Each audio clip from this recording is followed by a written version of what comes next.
A spacecraft from another solar system invades the night sky. But this is not our sky. And we are the invaders. The search for alien life has begun. We think that other worlds, perhaps other Earths, if you will, exist. We know of hundreds of other planetary systems right now, and that may be the tip of the iceberg. It isn't conceivable, really, that there would not be life. Is it intelligent? I don't know. That's a whole other issue.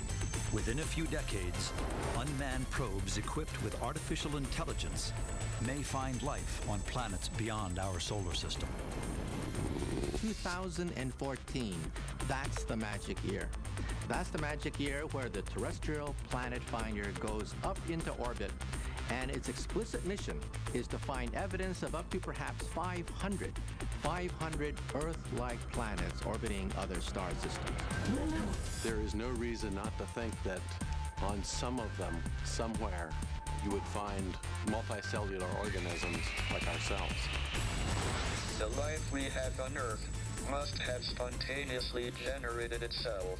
It must therefore be possible for life to be generated spontaneously elsewhere in the universe. We now take a simulated journey, scientifically verified by leading experts, to a planet called Darwin IV. The life it supports tests the limits of technology and the intellects of the greatest minds of our generation. Because here on Darwin, life is truly full of surprises.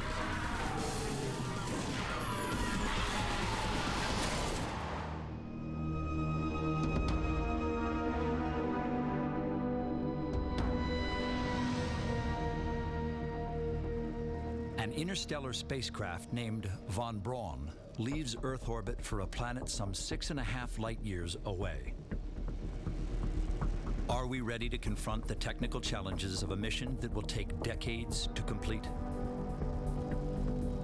To find out, a team of top scientists, engineers, and artists create a virtual mission to Darwin IV, fourth planet in a binary system called Darwin.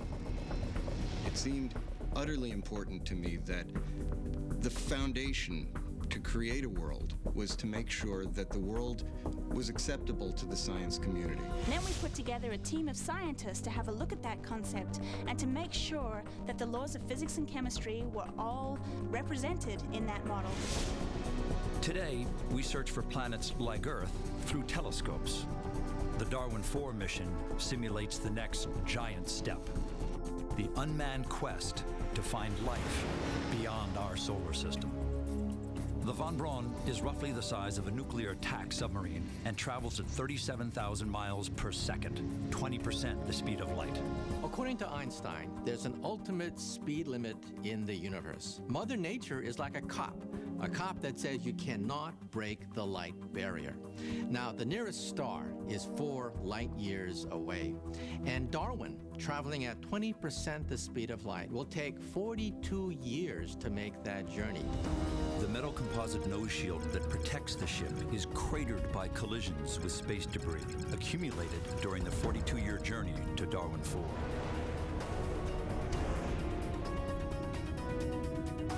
The planet orbits the larger sun of a binary solar system in a zone just close enough to its own star for comfort.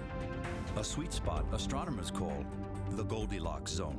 Not too close and not too far away, but just at the right distance that the planet can support liquid water on its surface.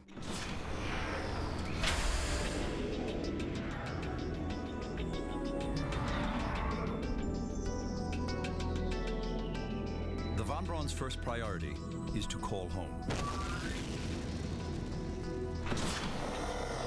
A digital message will be sent through a laser beam, but the limits of time and space impose a roaming charge for long distance.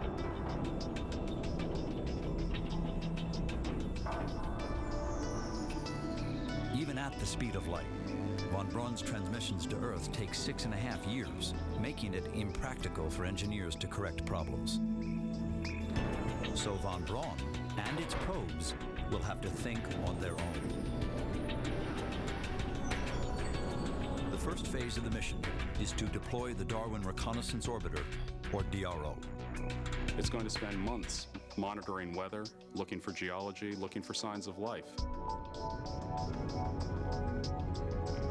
It's going to map the entire planet, and it's going to rotate around the planet, and it's going to give us some detail on the topography.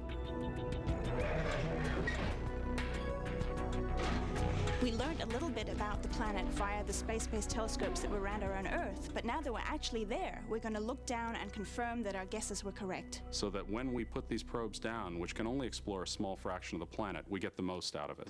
Images surge through the DRO's camera lens. Infrared, radar, and visible light pictures reveal an equatorial mountain range and vast plains swirling with weather systems. Darwin IV has no oceans, just a small blue sea. Von Braun's computers sift through thousands of destinations before selecting the one landing site with the most to offer.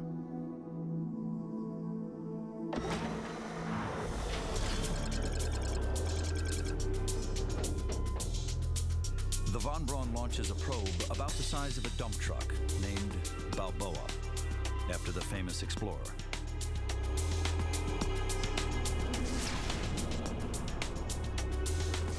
Balboa enters Darwin's airspace as our first ambassador to a pristine alien planet.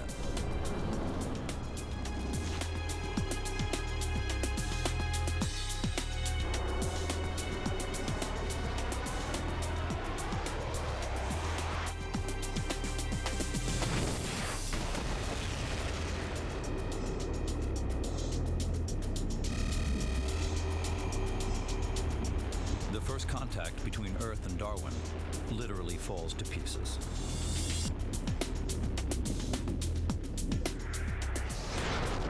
But the planners of the Darwin mission have prepared for just such a scenario.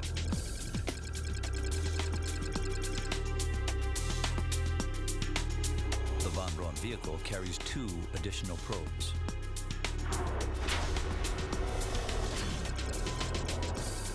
Probe Leonardo da Vinci is nicknamed Leo.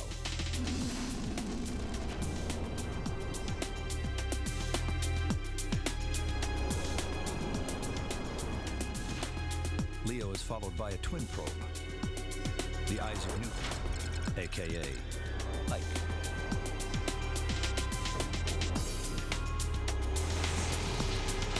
The probes enter the atmosphere just like the space shuttles do on Earth. The final approach is a lazy S pattern to burn off excess speed before landing.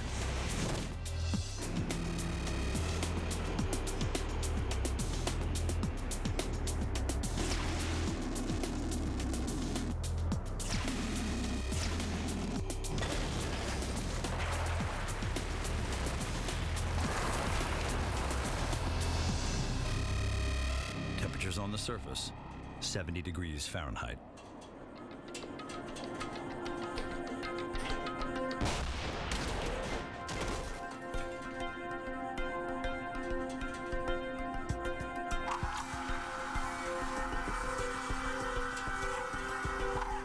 Leo is first to land and emerge from his vehicle. Leo's bird-like head is crammed with sensors. Driven by protocols embedded in his software, Leo confirms that Ike's landing is on track and sends a status report to the Von Braun.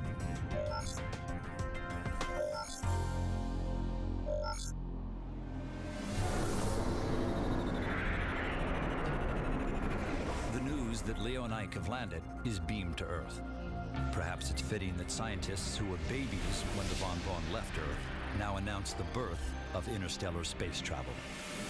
Watching these probes from back on Earth would be much like sitting in the back of an auditorium watching your child at a spelling bee where you know the answer and you're sitting there hoping that they're going to make the right decision and come forth with the right answer, but also knowing that you can't do a thing to help them at this moment. Darwin IV has a denser atmosphere than the Earth's, and the probes would have been designed to cope with that. Now, we would have known that the atmosphere was in fact denser before we got there. The way we would have known that is by looking at the spectrum of this planet and looking at the signature from oxygen in the planet. That oxygen signature would have been so broad, we would have known there was much more oxygen there in that atmosphere than we have on Earth. Well, today, our awareness of the universe has expanded exponentially, really. We've gotten smart. We've learned. We've done our homework. The first wave of space telescopes showed us one thing. Earth-based telescopes showed us another. Physics, computers, mathematics has come together in a beautiful confluence that has allowed us to recognize what before was unmeasurable. Recently, some astronomers have said, bah, humbug. The conditions for life are extremely rare. For example, you need a large moon to stabilize the orbit of the Earth, or else the Earth tumbles in its orbit. You need a large Jupiter to clean out the comets and meteors of the solar system. You have to have so many Goldilocks zones. The Earth has to be just right for this, just right for that perhaps we are alone. Well, I don't think so. Because if you look at the number of stars in the heavens, perhaps 10 billion trillion stars that are within the range of our telescopes. And you realize that perhaps half of them have solar systems around them. And if you play the odds, you come up with the realization that perhaps there are billions of planets in our universe that have conditions that are compatible with life as we know it.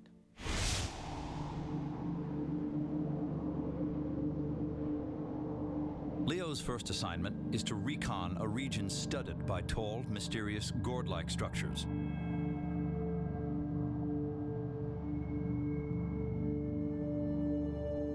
Before he can take them on, he's got to get himself together.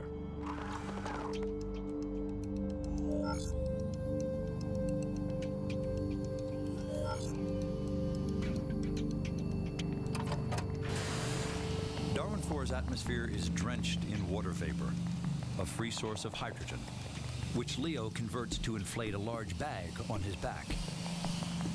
It's covered with photosynthetic solar panels.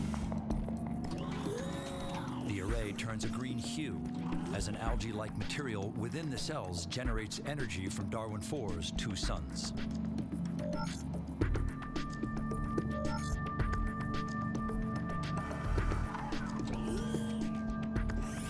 Leo's bird-like head contains 2 sensitive camera eyes.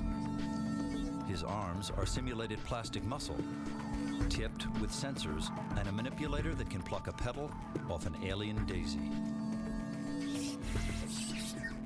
Thrusters on pivots push him along at a top speed of 30 miles an hour. Leo senses movement in his side-scanning radar.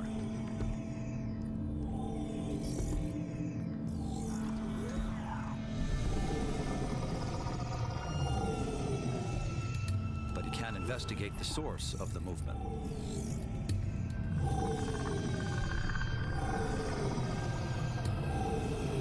His artificial intelligence isn't programmed for it at this point.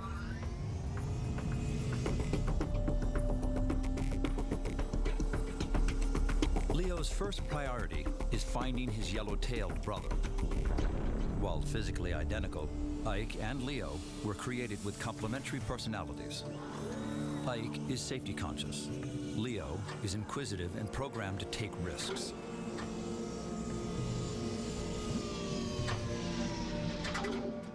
Their artificial IQs are roughly those of 4-year-old children. Their missions can be redirected by the von Braun supercomputers at any time.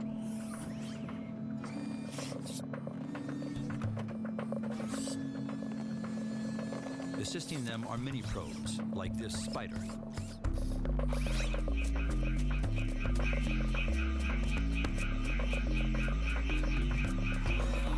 It's designed to explore places too tight or dangerous for Leo and Ike. The data they collect is transmitted to the von Braun for analysis. Camera discs serve as high-speed scouts.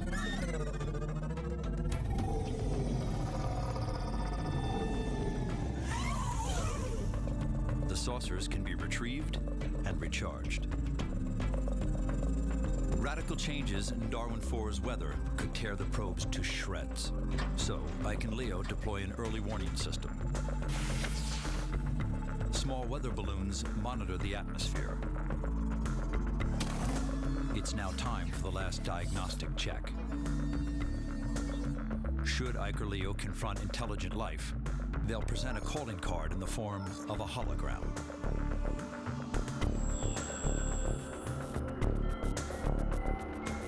comprehension, images of our galaxy, solar system, the Earth, and the human species are offered as an interstellar handshake. Leo has sensed something again.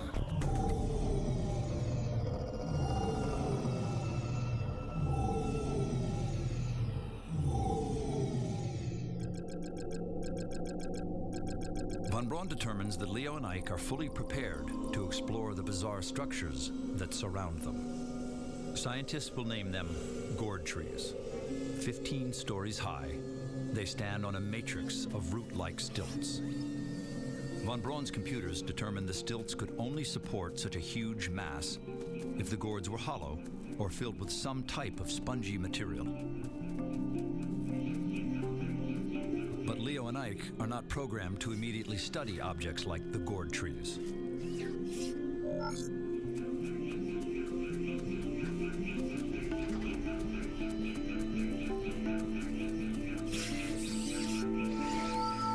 Some astrobiologists predict the only alien life forms we may stumble upon are microorganisms, and the probes are designed to study them. Leo is programmed to search for them in the first puddle of water he finds. A microcosmos of single and multiple cell life forms fill his sensors. But Leo is about to discover that life on Darwin IV comes in many sizes and many faces.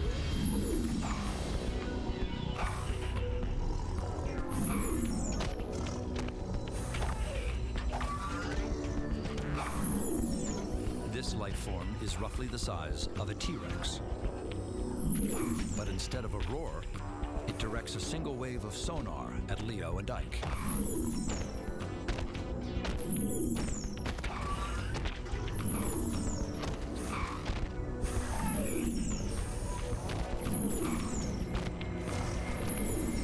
Darwin IV has dealt the mission a wild card.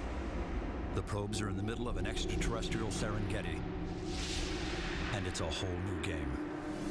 The discovery that Darwin IV is not just a planet capable of sustaining life or had life at a simple level on it, in fact had an entire complex interactive multicellular biosphere comparable to what we see on Earth, is one of the greatest discoveries, the greatest discovery in the history of mankind. We can almost be certain that life that we find on another planet will have evolved along lines differently from the life on Earth. The arrow tongue is a remarkable large predator. As far as we can tell, in terms of the land-living predators on Darwin IV, it's the largest one we got a record of. So when we look at Darwin IV and look at an organism like an arrow tongue, and then we look at Earth and an organism like a Tyrannosaurus rex, we've got two different evolutionary pathways, starting out with different raw materials under perhaps similar circumstances, and we end up with these two organisms that in some ways are very, very similar, and in other ways are extremely different. We really need to examine the entire food chain on this planet, from the very smallest animals up to the largest, to get a sense of what does Earth and Darwin IV have in common. When we left Earth, we would not know anything really about Darwin IV. We would know some very broad things, but we wouldn't know if the surface was covered with water. We wouldn't know if the surface was very marshy or very strange. And if you send a probe that can just fly over everything and fly very slowly, which a lighter-than-air probe can do, then you can cover all the bases pretty well. The intelligence of Ike and Leo is very much like a small child. Intellectually, the child might know to do certain things and not to do others, but in some cases may need to be reinforced. A child doesn't know necessarily not to touch the burner of a stove, and Ike and Leo may not be aware of all the possible threats in its environment and would have to learn from those. If we realize that there's other life at a higher order of multicellular organization, of even, adaptation to environment, I think that would rock profoundly our boat. And, in one sense, it may actually lead to a greater realization that we have to do more exploring, because our own little backyard is not as isolated and protected as we think it is. And I think it will lead to amazing opportunities. By learning about that other life, we may better recognize our own limits, our own possibilities.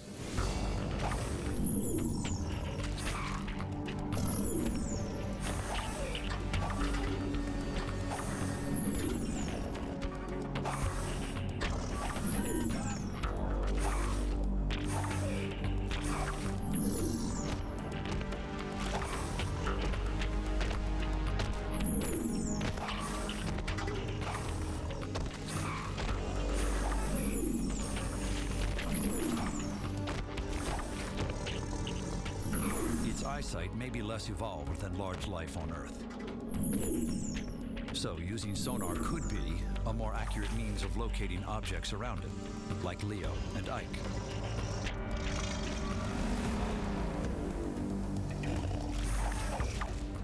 Splotches of bioluminescence cover the creature's back. Astrobiologists could call this creature the arrow tongue.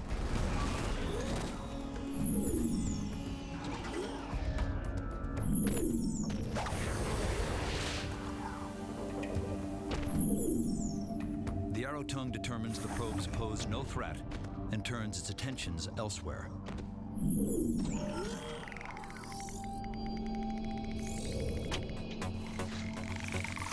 The gyrosprinter is a two-legged vegetarian about twice the size of an African antelope. Arrow tongue reveals itself as an ambush predator, capable of great bursts of speed. As predator and prey hit speeds of 40 miles per hour, the probes are left in the dust.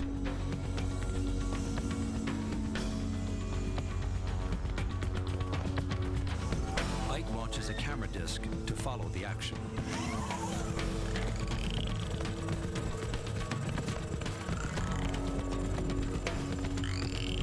The arrow tongue commands the road like a semi-truck. The gyrosprinter corners on a dime.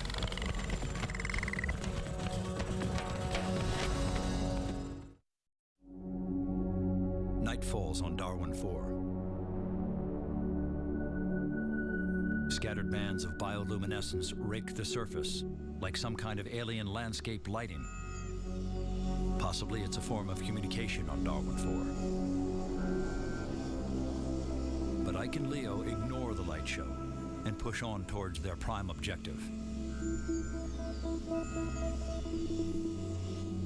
Their first priority is to scour the landing site for Balboa, the lost probe, to confirm its fate.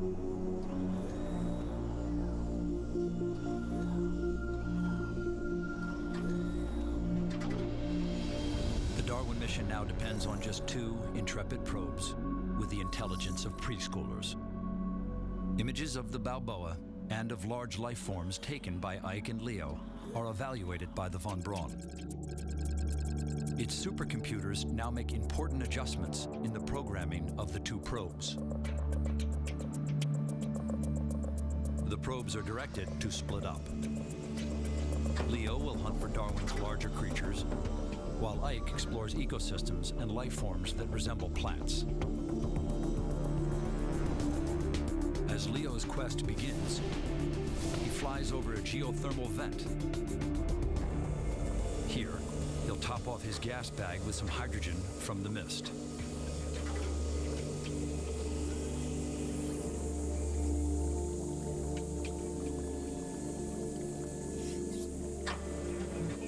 But even during a pit stop, a good probe keeps exploring.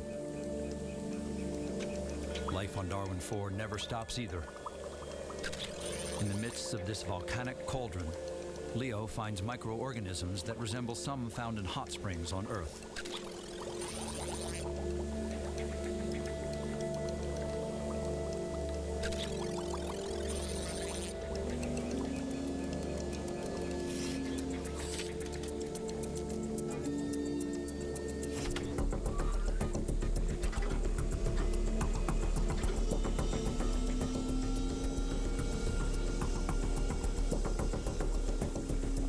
As Leo looks for big game, his twin probe, Ike, explores a small, isolated forest.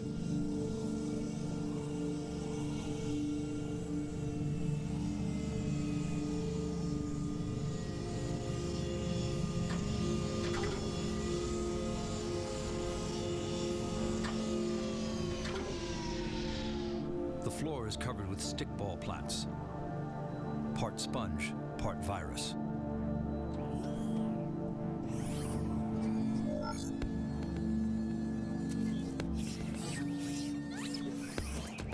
Giant molds called Darwin tomatoes rise from the dense soil.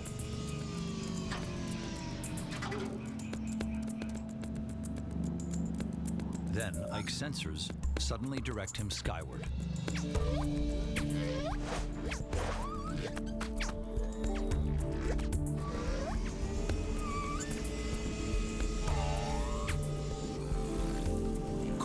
suckers. They cling to these plaque-bark trees, sucking nourishment from the nutrient-rich layers just beneath the tough outer shingles.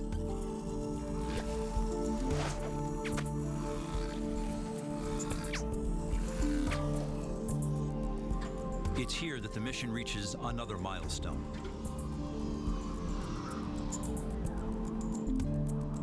After seeing life everywhere, Ike gets his first glimpse of death on Darwin IV.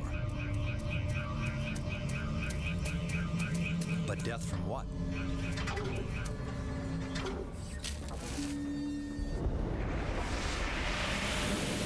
Orangutan is a very, again, interesting organism. It has a lot of similarities to some of our dinosaurs. It doesn't have the maneuverability of some of its prey items. A formidable high-speed predator. It's an ambush predator. It appears to sneak up on its prey and then take them down quickly. Very high efficiency predator, very highly evolved, very interesting animal. Gyrosprinter is a very improbable animal when we look at animals on Earth.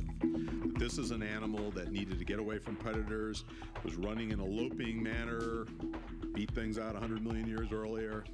Its predator got faster, it got faster, until it developed this amazing sense of balance, the large feet for gripping and handling on the turf.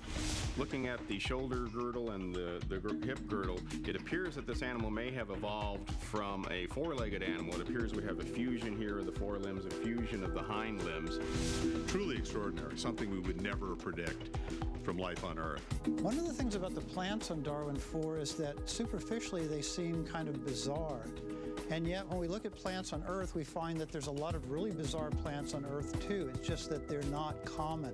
One of the things that we might ask about a plaque-bark tree is, first of all, is it transporting nutrients and water? And we're guessing that it is, but we might also ask, where does it transport them? And we didn't tell the probes to go checking. But we can learn about this from looking at the behaviors of the trunk suckers. They're very similar to some sorts of birds, woodpeckers that we have here on Earth. They fly, they land on the trunk of the tree, they prop themselves up with their tail, and they're taking fluid from the tree. This tells us some things about the trunk suckers, where they're getting their energy, but it also is informative about the plants and what they're doing. So trunk suckers are informative about both plants and animals. If you look at the diversity of what species look like on this planet, nature has come up with better things than our best science fiction artists and people try to conceive what a foreign species would look like. Some of these things that come out of the deep ocean just are absolutely amazing creatures. Just the diversity from the same starting materials of DNA and genes, by mixing and matching these, almost any physical appearance is possible. For the past 3 days, the Darwin reconnaissance orbiters tracked a large object moving rapidly across the surface.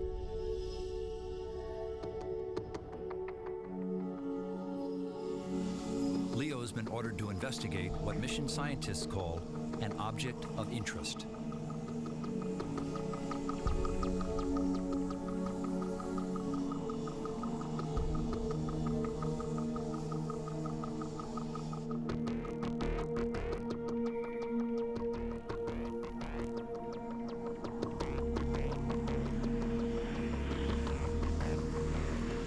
As it turns out, the object of interest is not an object at all.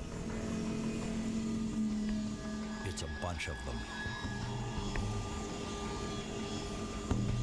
Leo locks onto a herd of creatures called unts.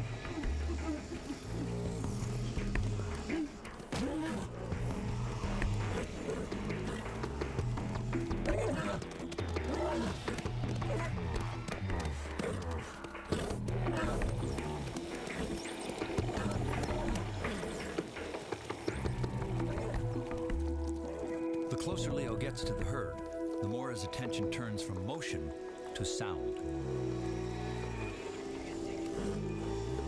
Unts have nostrils and lungs, but they also inflate secondary air sacs on both sides of their bodies.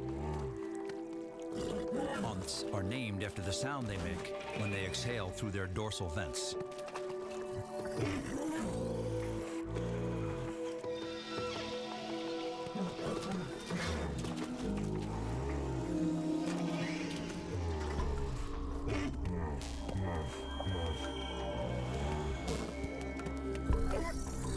like buffaloes on Earth, the Unths are competitive, possibly fighting for domination of the herd.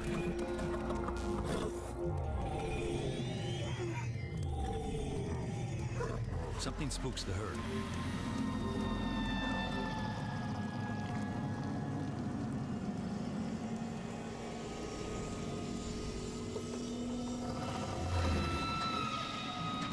Leo senses movement nearby but can't get a fix. His sensors are simultaneously scanning in all directions, looking for the strongest signal. The newest input comes through Leo's microphones.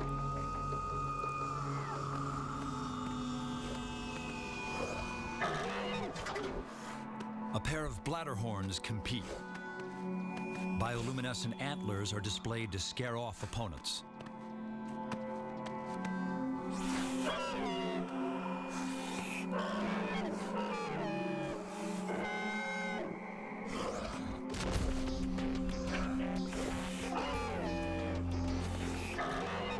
The racket from this jewel might have spooked the Unths.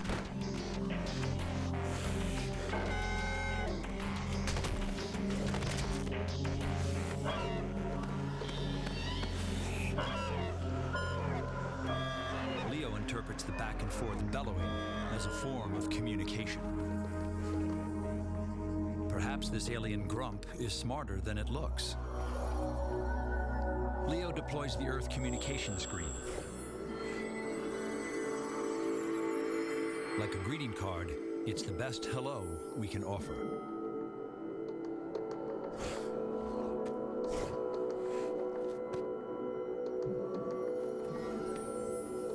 But if the bladderhorn is saying anything, it's probably telling Leo to get lost.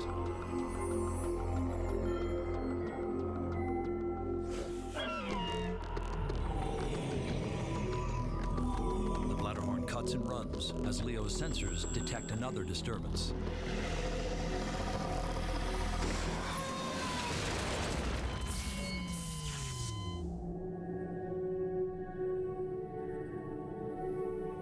For the next 24 hours, the Von Braun makes several attempts to communicate with Leo, but gets no reply. A grim dispatch rides a laser beam to Earth. Probe Da Vinci has gone offline. Cause unknown. Ike and Leo's programming would be different so that they would respond differently. You have a chance of one of them responding in a situation that may not be the best response to that situation, may put the probe in danger. By having the two probes carry separate software, you have a chance to have one survive where another one might fail. The Unths are interesting in that they occur in herds or groups. This is one of the Darwin IV animals that we see where there is the evolution of sociality, social groups, which is also very important and evolved evidently many times on Earth. These animals are interacting with each other in a number of sophisticated ways, probably both to establish pecking order within the herd, and even though we're not sure what's a female and what's a male in the Unths at this point, certainly the kind of interactions we're seeing with these animals are very similar to males fighting for females that we see on Earth among herding animals. The bladderhorn is a very interesting animal for a variety of reasons. One thing that's a bit unexpected is that the bladderhorn is the only animal we've seen so far that in fact appears to use sound as a major means of communication. It's taking some of the features we would expect to see, that is, display features that would be used in competition. We see these animals interacting front to front. Probably these horns with the bladders are fundamental in the way they interact with each other. When we do make contact with an intelligent life form, they may be descended from predators. Take a look at our animal kingdom. We have foxes, lions, and tigers with stereo eyes to the front, and then we have rabbits and deers with eyes to the side. That's because the predators have to zero in on the prey. They have cunning, they have stealth, they know how to ambush. While if you're a rabbit, all you have to do is know how to run. So which is more intelligent, the fox or the rabbit? Well, obviously, the fox is more intelligent than the rabbit. So chances are, when we meet intelligent life forms in outer space, they're going to be descended from predators. Unless he resumes transmitting again, Leo is virtually an invisible dot on a vast alien landscape. Leo's twin probe, Ike, soldiers on. He finds another pocket forest, the living remains of woodlands that thrived until Darwin's oceans evaporated and the climate changed.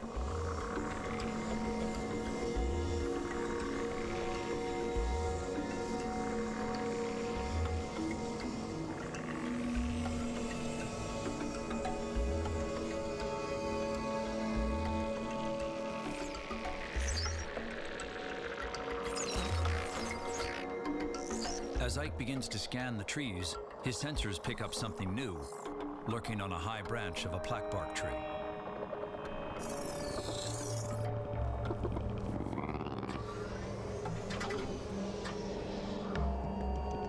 Scientists will call it the dagger wrist for good reason.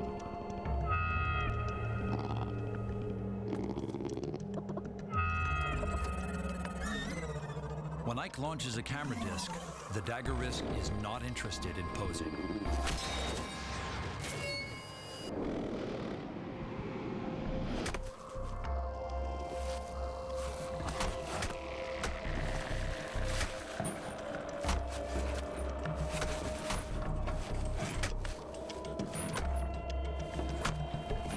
The dagger wrist's forelimbs sink so deep, the nutrient-rich sap bleeds to the surface.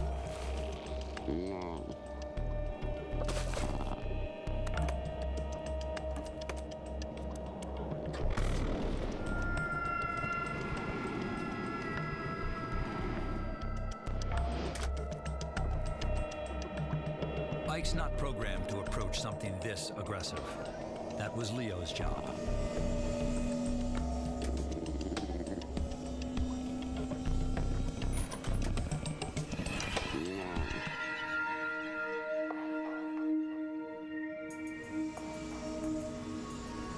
The study of plant life is Ike's mission, until von Braun orders otherwise.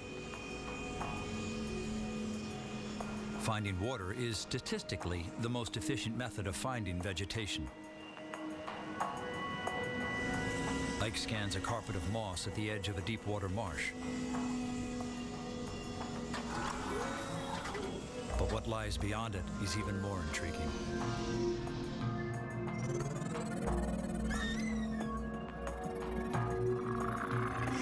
Ike surveys 3 odd mounds covered with saplings.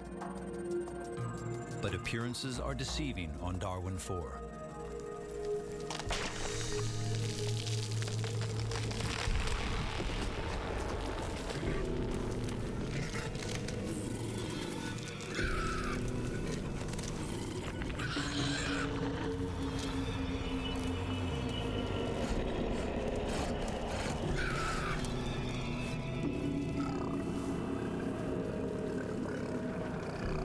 Rising 5 stories into the air is a massive paradox.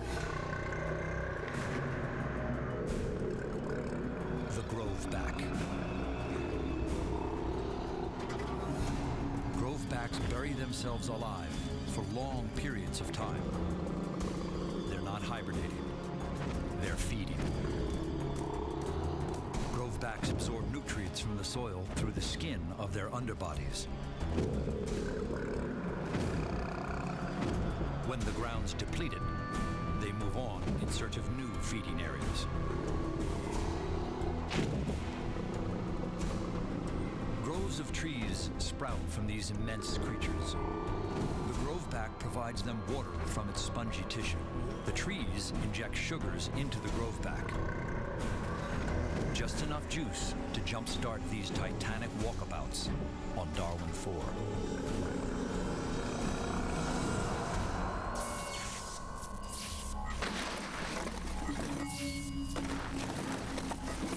A burst of data kicks von Braun's computers into hyperdrive.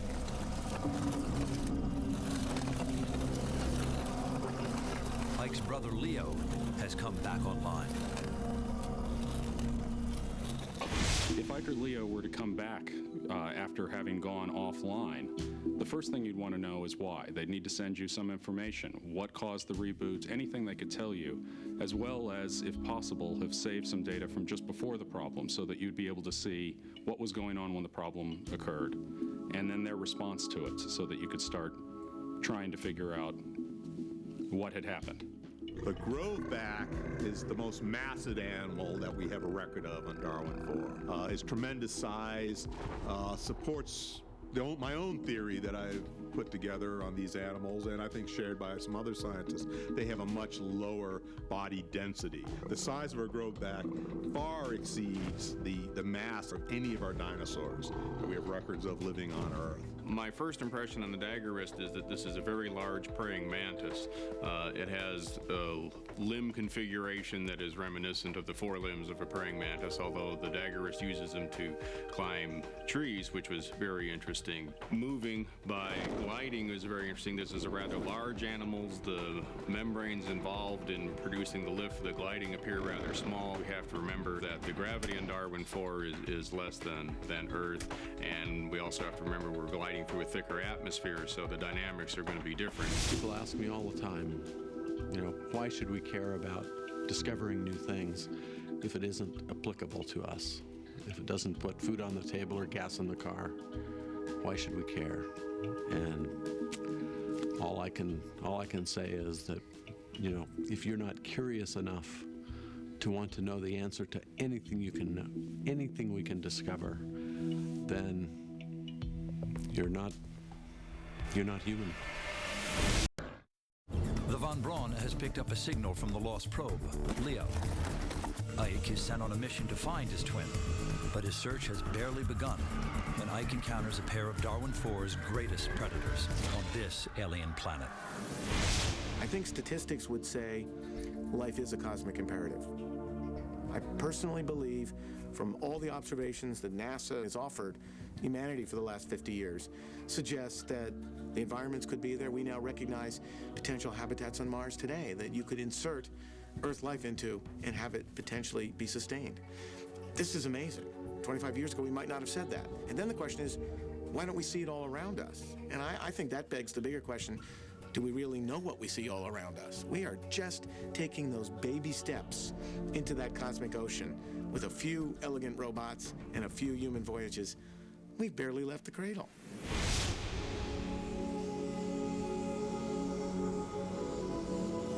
As Von Braun tries to get a fix on Leo, his twin probe, Ike, moves deeper into the foothills of Darwin IV.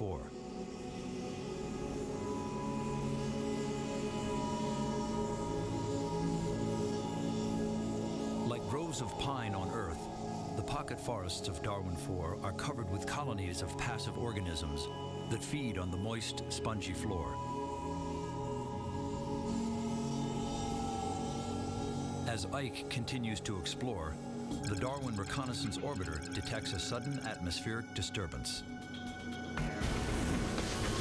While Ike's sensors clock the wind at only 30 miles per hour, the superdense atmosphere gives it the kinetic punch of a young hurricane. Ike has no choice but to head for the ceiling to get out of the storm.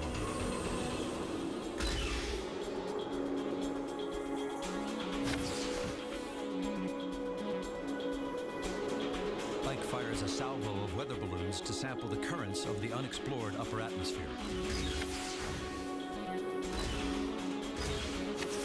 Unlike the Earth, where storms are fed by great oceans, Darwin IV's airspace is a shifting maze of thermals rising from hotspots created by the two suns. The power of passing storms present a new and potentially lethal threat to the mission.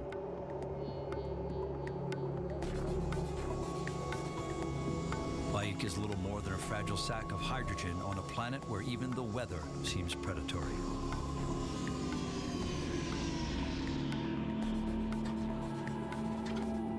But for now, it's back to the business of discovery.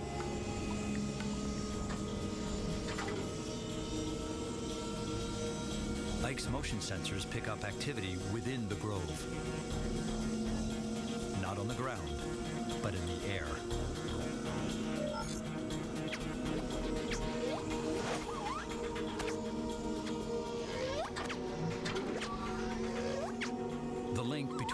hunter, its prey, and the blackbark tree suddenly unfolds. The dark king of the pocket forest fills in the missing pieces of a predatory puzzle.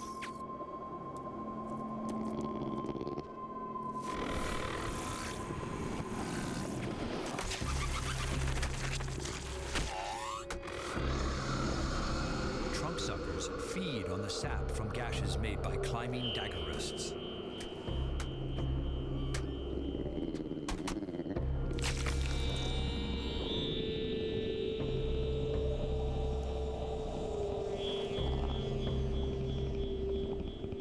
Ike's data confirms that daggerists extract the pre-digested material from the corpses of their prey.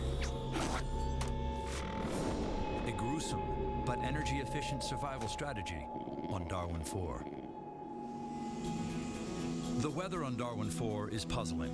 130 days have passed since Ike began his survey, and never once has it rained.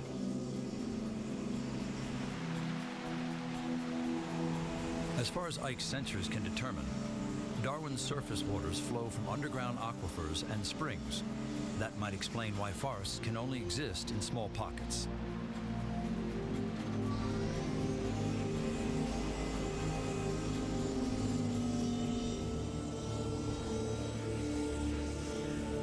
Ike takes his survey to a high meadow where his side-scanning radar detects some new blips.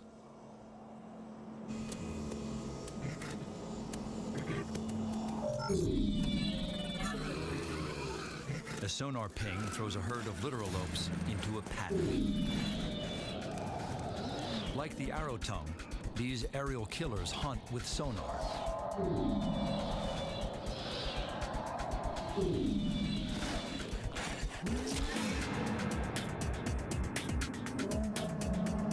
No creature on Darwin IV is safe from the lance of the flying skewer.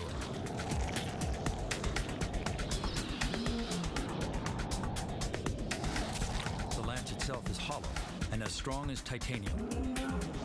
Running through its center is a razor-spiked tongue that bores through the toughest hide.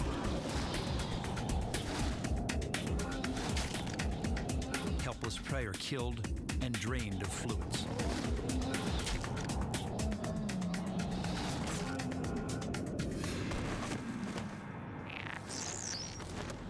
Scavengers, called jet darters, feed on the rest.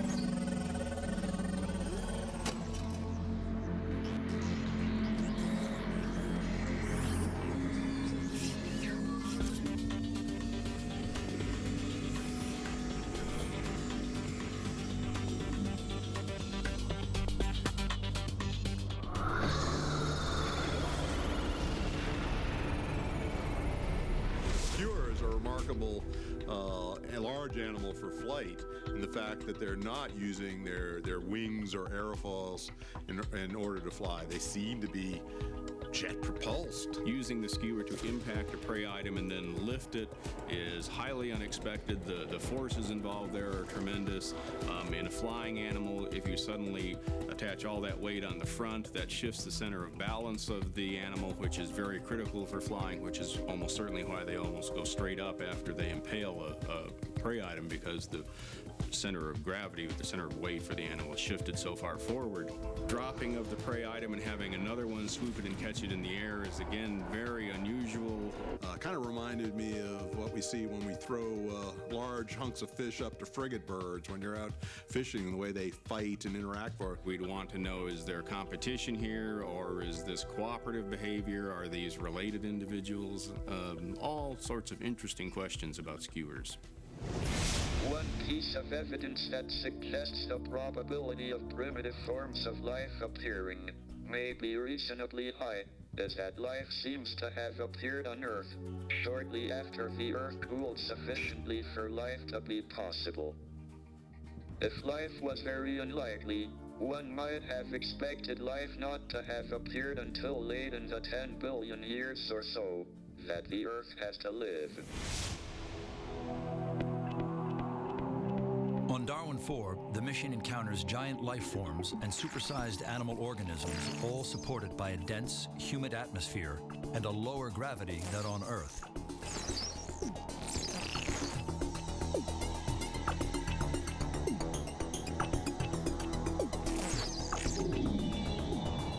skies are falcon-like predators called skewers. Aerial life forms that travel and hunt in pairs. Skewers maneuver by changing the shape of their 50-foot wingspans. But it's not their wings that actually propel them. Skewers create methane gas internally and combust it in 4 jet-like pods.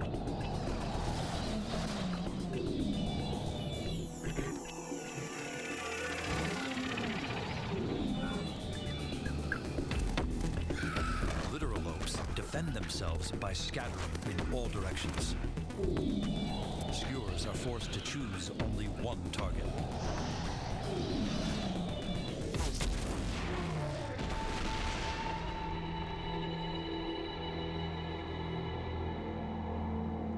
Darwin's aerial predator is literally knocked from the sky. But by what?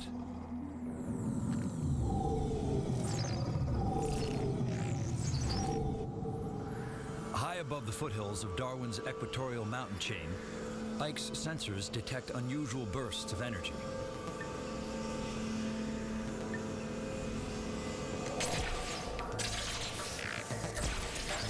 A swarm of scavengers called jet darters stray into a kill zone.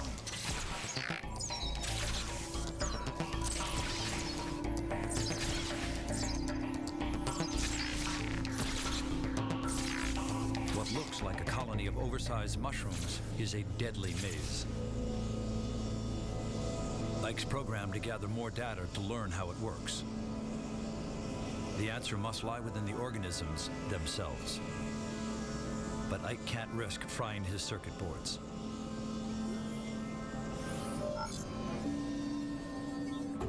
A mini probe is the only expendable option. The crawler will look for the power source from below.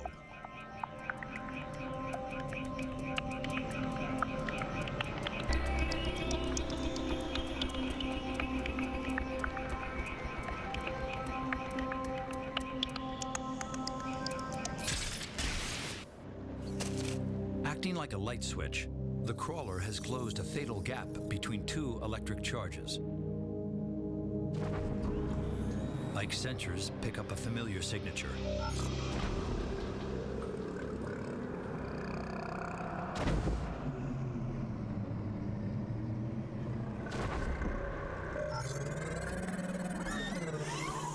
Just walking on Darwin IV is a hazardous undertaking. Even a 5-story groveback must watch its step.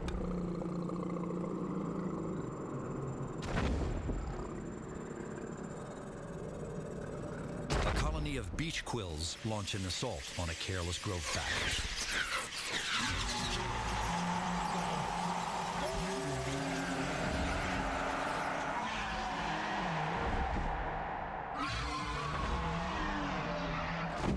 Quills penetrate deep into the creature's hide and deliver a fatal dose of neurotoxins.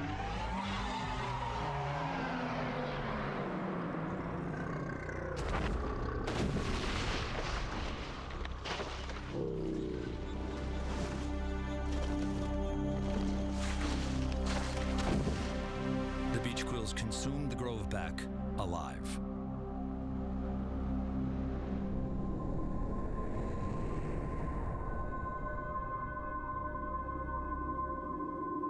Far from the killing field, another struggle continues in a remote corner of Darwin IV. Leo has no fix on his location. To find his position, he must launch a camera disc to clue in to his surroundings.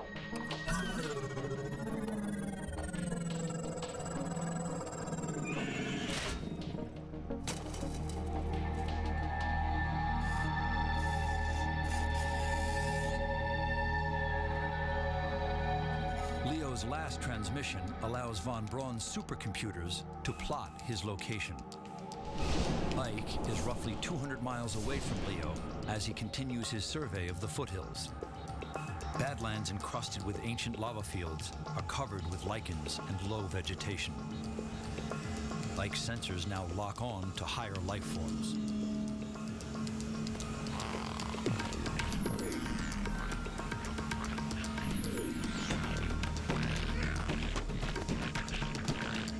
Like alien ghosts, they seem to come from everywhere.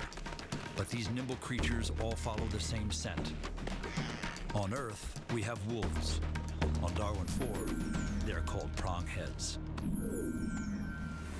One could look at the electrified plants. Here's this thing that looks like a plant, and yet it's zapping things out of the sky, and you sort of wonder, what is it doing with the things that it zaps? Is it simply frightening them off? Is it killing them and eventually eating them, and we're not seeing that? And so it gets back to the question of, is this a plant or is this an animal? But the plant and animal distinction is one that's very peculiar to the way that humans look at life, because we live on the surface of Earth, and as it turns out, at this stage in the Earth's history, there's only two big lineages of living organisms on the land. The plants, they're green, they're photosynthetic. The animals, they run around, they eat things.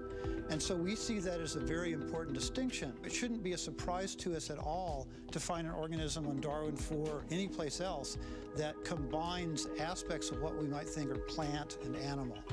Now, if we look at Darwin IV, we're going to look for evidence of both how these animals developed locomotive pathways, how they developed efficiency at locomotion, predator-prey interactions. If we look at the attack of the beach quills on the Groveback, we come to the conclusion very quickly that this animal must have been subjected to a very toxic poison, perhaps similar to that produced by cone shells on Earth today, which is one of the most potent toxins we know of, where a cone shell can very quickly kill a large fish and then consume it. One of the things we would want to know if that was going on is to go back and look at one of these places after the beach quills have killed the Groveback to see what's happened next. Are they turning into the next stage of their life? So there's a lot we want to know to be able to sort out all these possibilities. Life forms, when we go to another planet and looking for life forms, I think the first thing we need to do is have a definition of what a life form is. We certainly have a definition, or we have a number of definitions of what people would like to think life forms are based on Earth, based on what we have here on Earth. There may be life forms composed of many other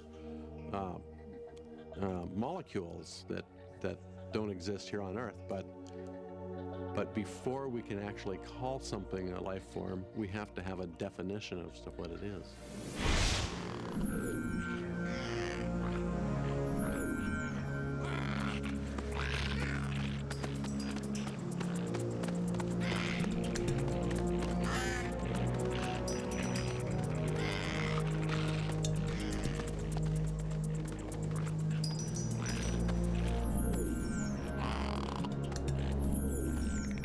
Gyrosprinters are fast and evasive creatures.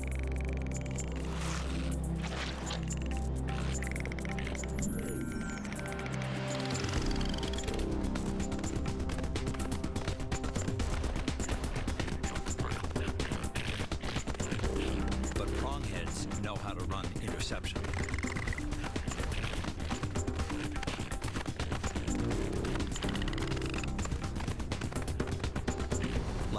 Predators on Earth, not every hunt ends in success.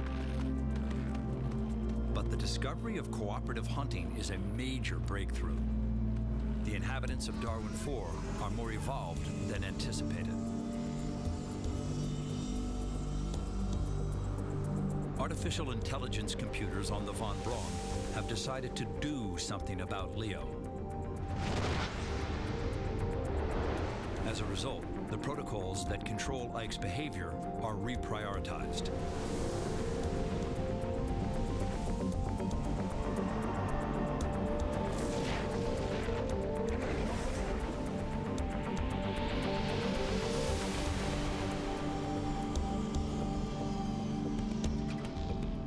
Ike is ordered to break off his survey immediately.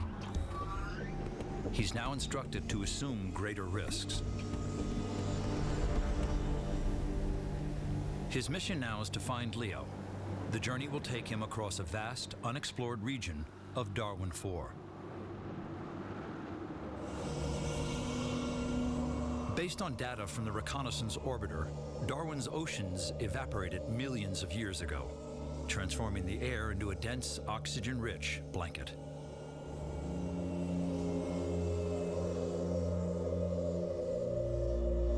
When the ocean oceans vanished, they left behind a badland of twisted spires.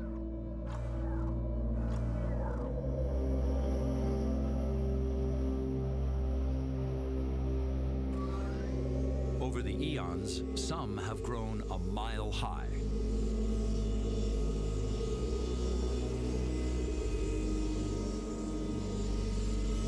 The spires are the accumulated remains of billions of tons of ocean salts and minerals.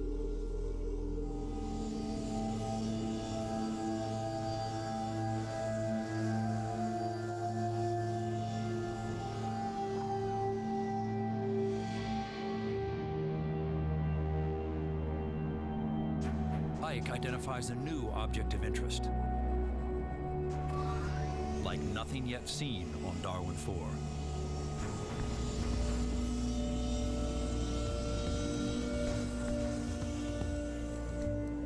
The curved formations don't mesh with the environment.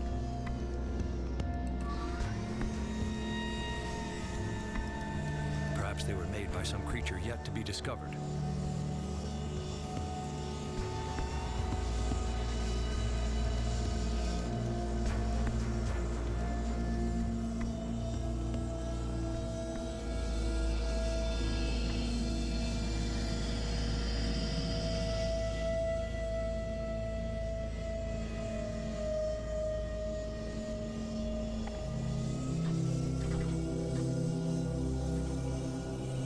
While Darwin lost its oceans, it still maintains a sea roughly the size of Texas.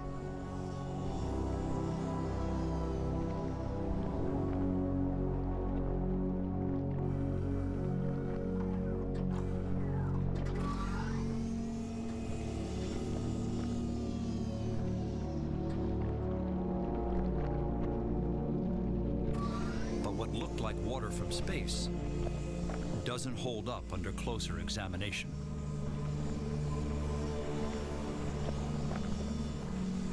The water's edge looks like a thick sheet of gelatin surrounded by great spires of salt.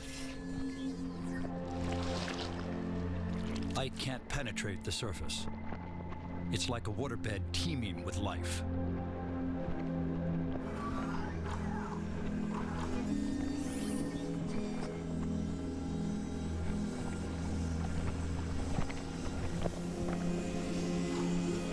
What looks like a sea is actually a vast colony, a matrix of symbiotic life forms.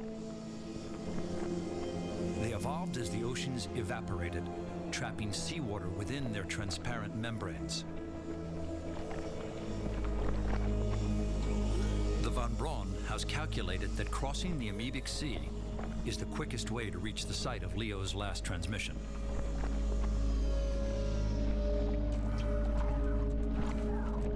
But halfway there, Ike spots a radical change in the surface texture.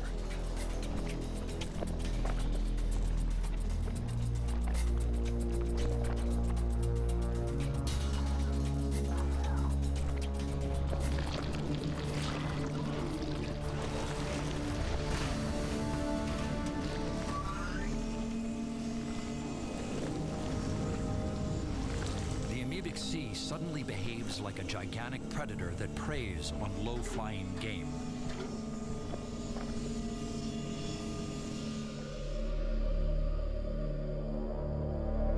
The Darwin Reconnaissance Orbiter issues a sudden storm alert.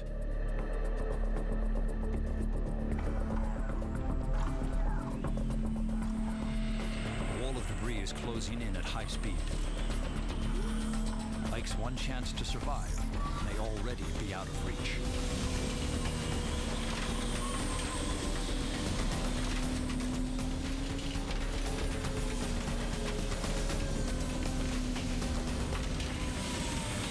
What you see around the amoebic sea are salt sand dunes, which are the remnants of the ocean that once covered Darwin IV. As that ocean receded, what happened was extremely ingenious. The life in that ocean developed its own seal to protect the loss of the last piece of the ocean. And that life-covered remnant of the ocean is what is the amoebic sea. Darwin IV is a planet that doesn't have a lot of water. Whereas here on the Earth, we have a lot of water vapor available to drive storms, and the water has a special property of being able to store and release energy. So that's how we drive the storms on the Earth. On Darwin IV, though, with little water, you end up instead with storms being driven by temperature differences. So those incredible storms we see over the Amoebic Sea are driven by differences in temperature that occur between differences in absorption of sunlight between the salt dunes and the darkness of the sea. The behavior we see with the prongheads is very reminiscent of what we see with a wolf pack, in that you have animals flanking out in different areas, going very slow, and then certainly kind of corralling the prey into one spot where they can finish it off. It is very suggestive of a coordinated hunting strategy. In terms of pack hunting, there needs to be greater intelligence to coordinate a pack hunting behavior such as we see in wolves, or we predict might have happened among the dromaeosaurs or raptor dinosaurs. You have to have a fairly large brain capacity. However, these are still instinctive behaviors in these organisms. After all is said and done, I would hope that when we discover life in outer space, what we take with us is the fact that life is precious. Life is so precious. It took billions of years of a complex series of accidents to create life on the planet Earth. We have great oceans, liquid water oceans, perhaps the most precious substance in the universe, liquid water, and what do we do with it? We pollute it. We dump all our garbage in the liquid oceans. So I would hope that we come away with our understanding, realizing how precious it is that we exist, how precious it is that life can form and grow, and that we have to protect it. A perfect storm strikes Darwin IV, and Ike meets the awesome monarchs of the Amoebic Sea next. The largest denizens of Darwin IV guide Ike from danger on alien planet. Single-cell life is the key event in evolution, in my view. There certainly wouldn't be any macro life on Darwin or any other planet if it didn't start with single-cell life. So if we didn't start with microorganisms, single cells that eventually worked in colonies and then worked out to form networks, eventually multicellular organisms, there would be no larger life that would be visible to the eye. There's a commonality of life that we build from these same building blocks, but we put great emphasis because of our visual acuity on how things look and if they look different or not. We put much more significance on that than if they have radically different metabolism.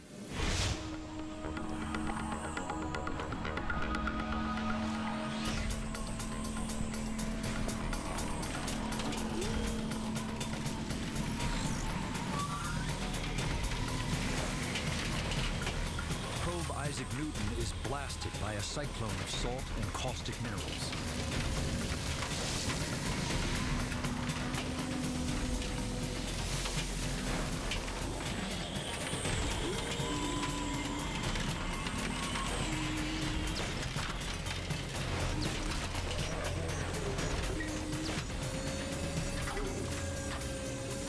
Ike could have run from the storm by rising above it.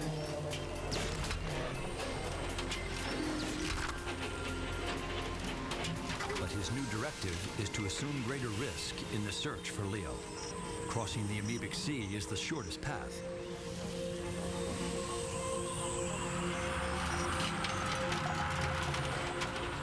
Ike's sensors detect a huge disturbance, but it's not the storm.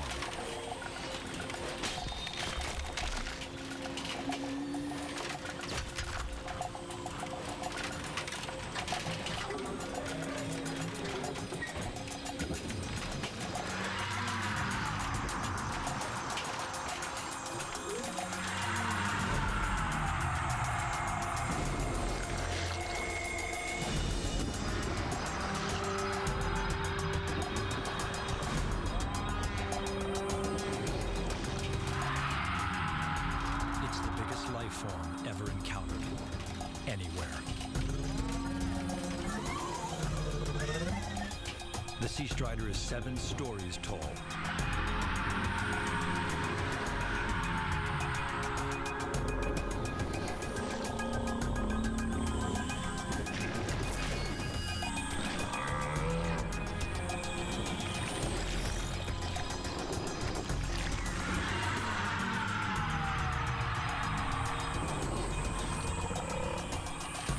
Ike detects more movement.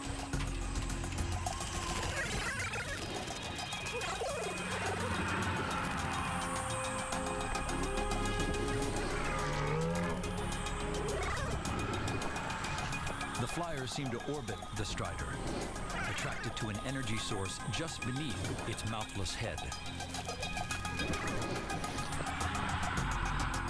The Striders are not just walking on the surface. They're taking chunks of it along with them.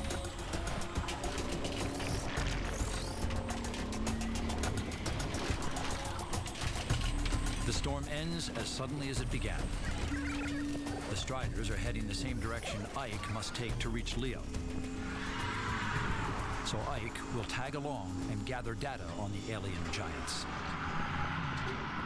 Astrobiologists could find that the Striders eat from mouths at the bottom of their giant feet,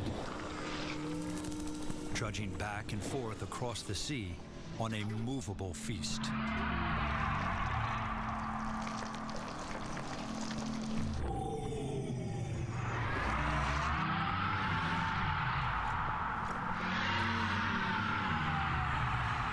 Something's disturbed the Striders, but quickly vanishes from Ike's sensors.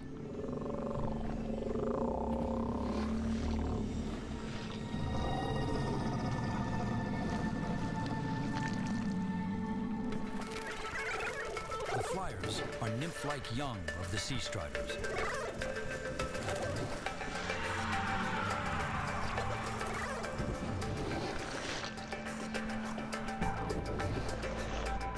A relationship to the sea as well.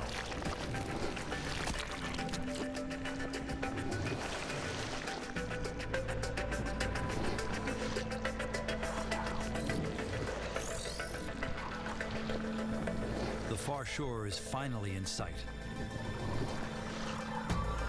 Here, the peaceful giants of Darwin IV make a U-turn.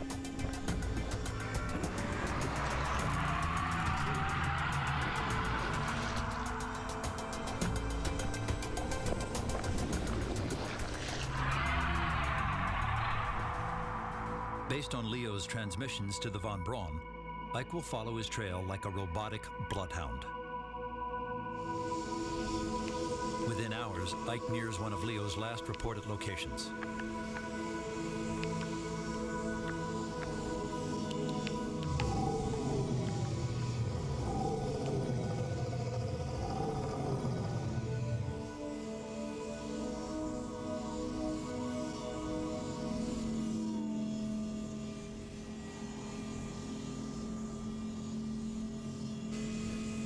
The Unth herd hasn't strayed far from where Leo first encountered them.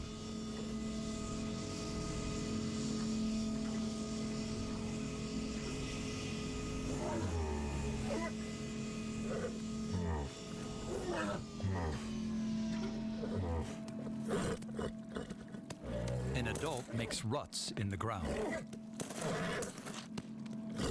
Perhaps the patterns found by the spires were created by a herd like this one.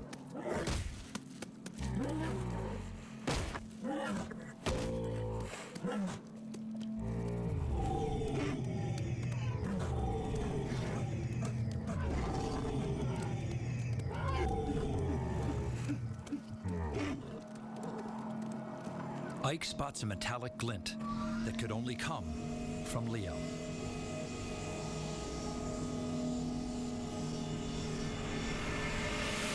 Sea Striders' immense size and extreme height suggests that these animals are less dense than the animals we're familiar with on Earth.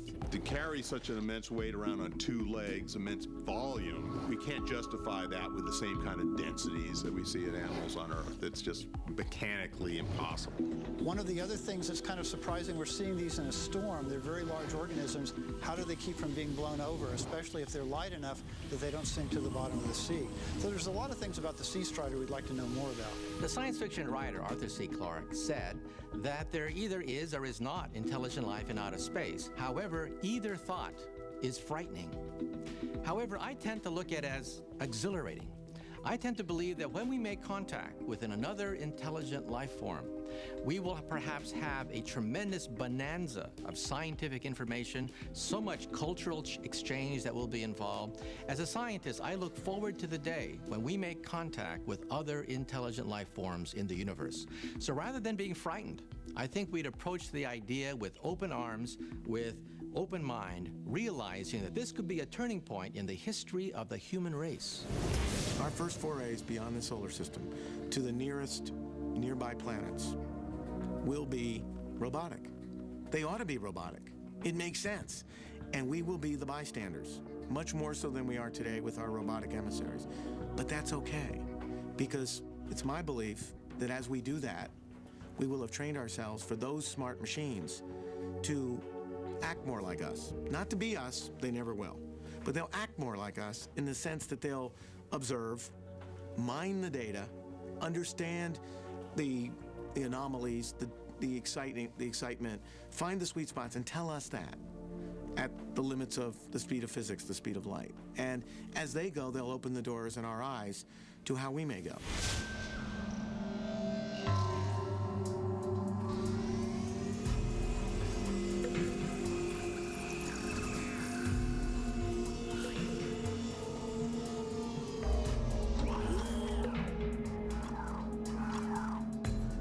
It's not the camera disc that stumps Ike's computer.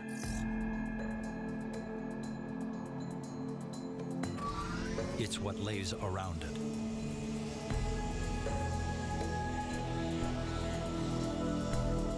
Ike is unable to determine if something actually built this site.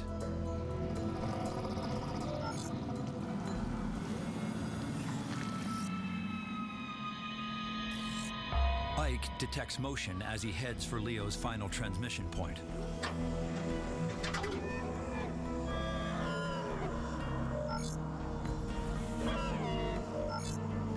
The Bladderhorn still defends the same piece of turf.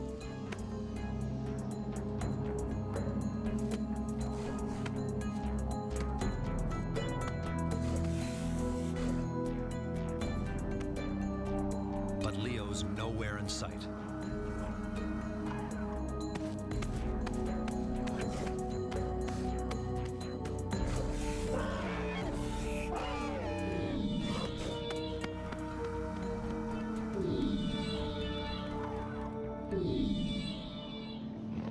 There's no place to run and no time to hide from Darwin's deadliest predator. The probe is not equipped to evade predators like the skewer.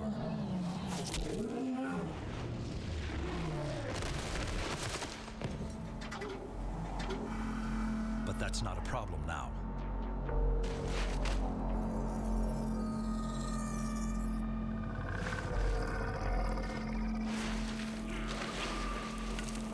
Ike's sensors pick up a new life form.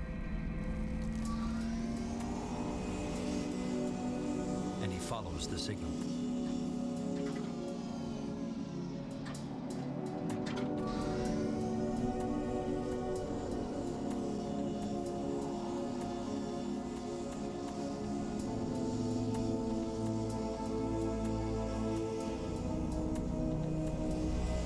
The skewer has disappeared.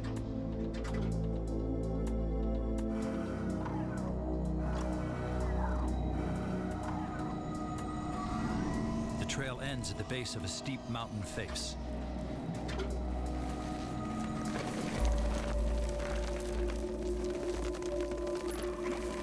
Or does it?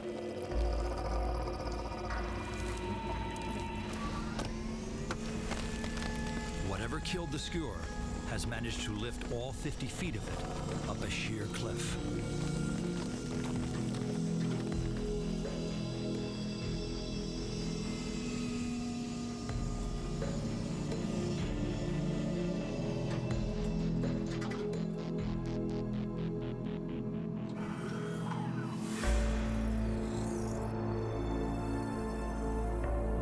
Ike senses no movement, no transmissions coming from his twin probe, Leo.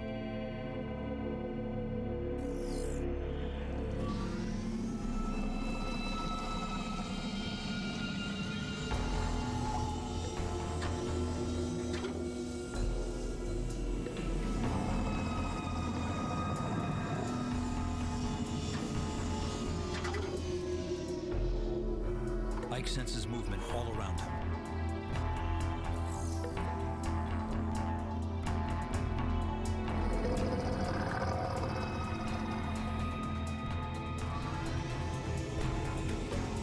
Suddenly, movement is detected from Leo's direction.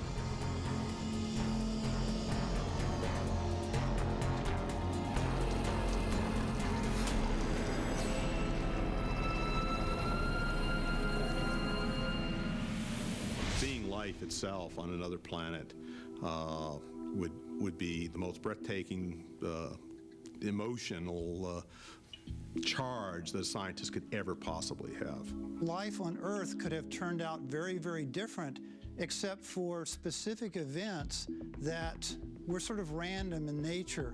Probably the best known of which was the asteroid that hit the Earth at the end of the Cretaceous period, caused the extinction of all the large dinosaurs. Without that single event, the organisms that survived to the present day would have been very, very different from the ones that we see. And so to the extent that in a planet like Darwin IV, we find things that resemble organisms on Earth, that's astonishing to us because it tells us that there's something more than the luck of the draw.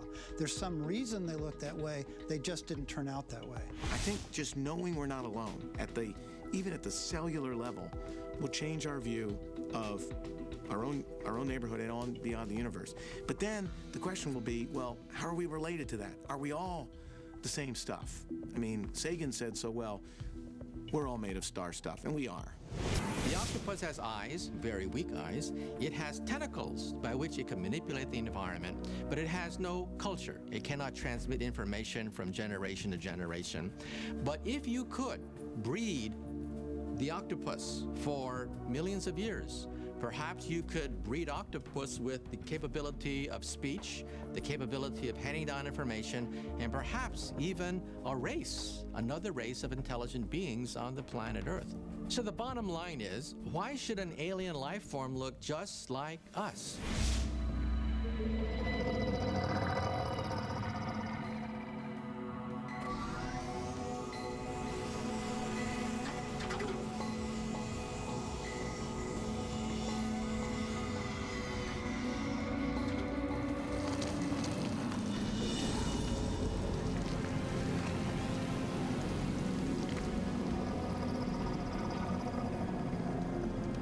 This alien could have easily destroyed the probe. Instead, it waits for Ike to make the next move.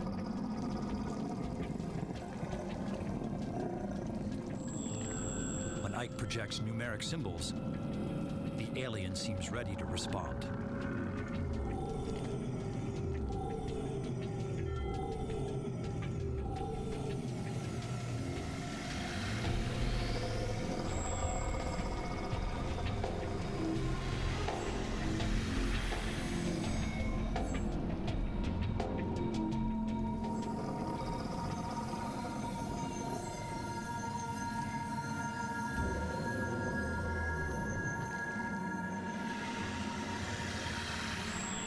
Part 1 is a test to determine if this alien creature can conceptualize and is therefore intelligent. Ike flashes 3 symbols.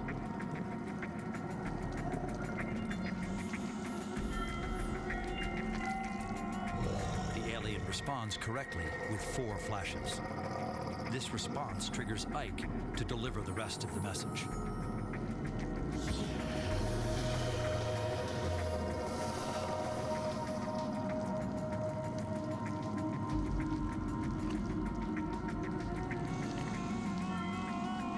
When a third creature closes in, Ike launches a camera disc to assess the threat.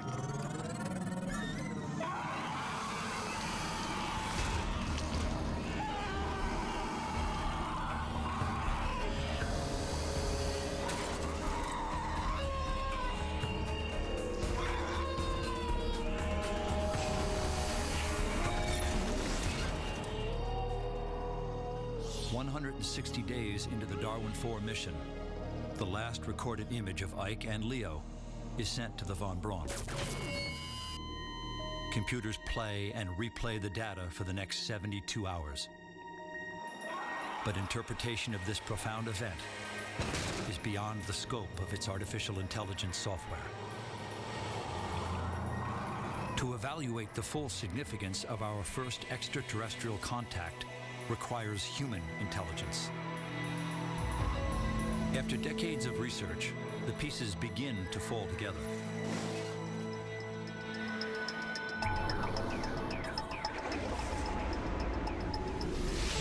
Scientists call the creatures Eosapiens, life forms with intelligence possibly similar to that of early man. Eosapiens appear to be highly mobile and airborne. They navigate with organic thrusters and a large, delicate bag of methane for lift. The Eosapiens may see the camera disc launched by the probes as threats.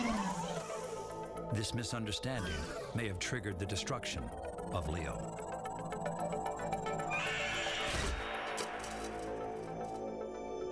As the simulated mission to this alien planet ends, the questions it raises are as immense as the universe. Will we ever find life beyond our planet? What must we do to reach it? And how can we prepare ourselves psychologically to deal with the discovery of alien life forms? Finding life beyond Earth, it really is just going to be a matter of persistence. We'll probably have to send a lot of probes. I mean, we're just beginning. You know, the world and the universe is about to open up to you. You know, we're just slowly waking up out of our cave, for God's sakes. This is the best time.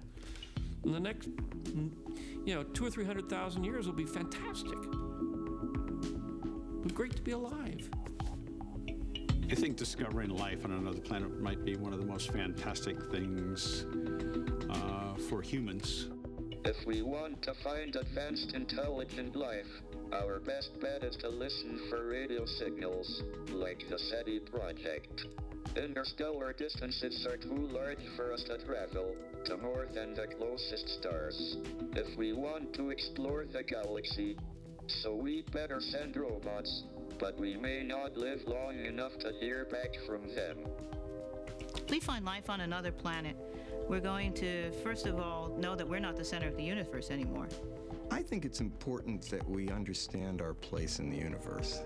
I think it's terribly important that in so doing, we come full circle to respect the world that we're on and to understand the distances and what the universe is all about. We will know that if the conditions for life are present, then life can arise at multiple sites in the universe, and that we now live in a living universe that we're ready to explore. I think the revolution that science is giving us as we look at our solar system and the accessible universe will continue to unfold. When we get the next generation telescopes up there, we will not only see indirect evidence of other Earths, but we'll see the earlier time of the universe and have better abilities to understand how the universe, the galaxies that populated came to be. You have seen nothing yet, because it's only going to get better. And that zone, that gap between science fiction and science fact is just going to come together. And, I've never met a science fact that couldn't be seen as interesting as some of the best of science fiction. And I think we're going to see that zone blurring together as we continue the quest for life. Thomas Huxley, the great biologist in the last century, said that perhaps one of the noblest achievements of science and philosophy is to discover our true role in the universe. Who are we? Where do we fit in the larger scheme of things? That, he thought, was the central question unifying philosophy, science, and art. And today, I think we may be able to answer that question, because we are on the verge of perhaps the greatest breakthrough in the history of science, and that is the discovery of other life forms in space.